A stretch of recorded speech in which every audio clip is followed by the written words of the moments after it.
ലോക് ഭവനിൽ അനുരു നമുക്കൊപ്പം ചേരുന്നുണ്ട്. അവിടെ ഇപ്പോൾ ജി സുധാകരന്റെ പ്രോട്ടേം സ്പീക്കറിന്റെ സത്യപ്രതിജ്ഞ നടക്കാൻ പോവുകയാണ്.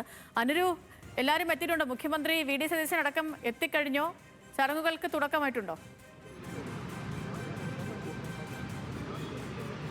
Good morning Sethu. 16ാമത് കേരള നിയമസഭയുടെ പ്രോട്ടൈം സ്പീക്കറായിട്ടാണ് ഇപ്പോൾ സഭയിലെ മുതിർന്ന അംഗവും മുൻ മന്ത്രിയും അമ്പലപ്പുഴ എം.എൽ.എയുമായ ജി സുധാകരൻ ഇന്ന് ലോക് ഭവനിൽ ഗവർണർക്ക് മുമ്പാകെ സത്യപ്രതിജ്ഞ ചെയ്ത് അധികാരമേൽക്കുക. ആ സത്യപ്രതിജ്ഞ ചടങ്ങ് വീക്ഷിക്കുന്നതിനായി മുഖ്യമന്ത്രി എത്തിയിട്ടുണ്ട്. ചീഫ് സെക്രട്ടറിയുടെ നേതൃത്വത്തിലുള്ള ഉന്നത ഉദ്യോഗസ്ഥർ എത്തിയിട്ടുണ്ട്. സംസ്ഥാന പോലീസ് മേധാവിമാർ എത്തിയിട്ടുണ്ട്. മന്ത്രിമാർ എത്തിയിട്ടുണ്ട്.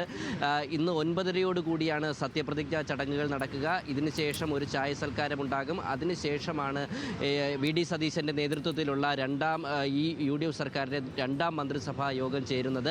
നാളെയാണ് എം.എൽ.എമാരുടെ സത്യപ്രതിജ്ഞ. 139 എം.എൽ.എമാരും നിയമസഭയിൽ ജി സുധാകരന് മുൻപിൽ സത്യപ്രതിജ്ഞ ചെയ്യും. വി.ഡി. സതീശനടക്കമുള്ളവർ ജി സുധാകരന് മുൻപിൽ എം.എൽ.എ ആയി സത്യപ്രതിജ്ഞ ചെയ്യണം. കാരണം ഇവരുടെയൊക്കെ മന്ത്രിയായിട്ടുള്ള സത്യപ്രതിജ്ഞ മാത്രമാണ് നിലവിൽ നടന്നിട്ടുള്ളത്. എം.എൽ.എ ആയിട്ട് ഇവർ സത്യപ്രതിജ്ഞ ചെയ്യണമെങ്കിൽ നാളെ നിയമസഭയിൽ ഈ പ്രോടൈം സ്പീക്കർക്ക് മുമ്പാകെ സത്യപ്രതിജ്ഞ ചെയ്യേണ്ടതുണ്ട്. 22-നാണ് സ്പീക്കറുടെ തെരഞ്ഞെടുപ്പ്.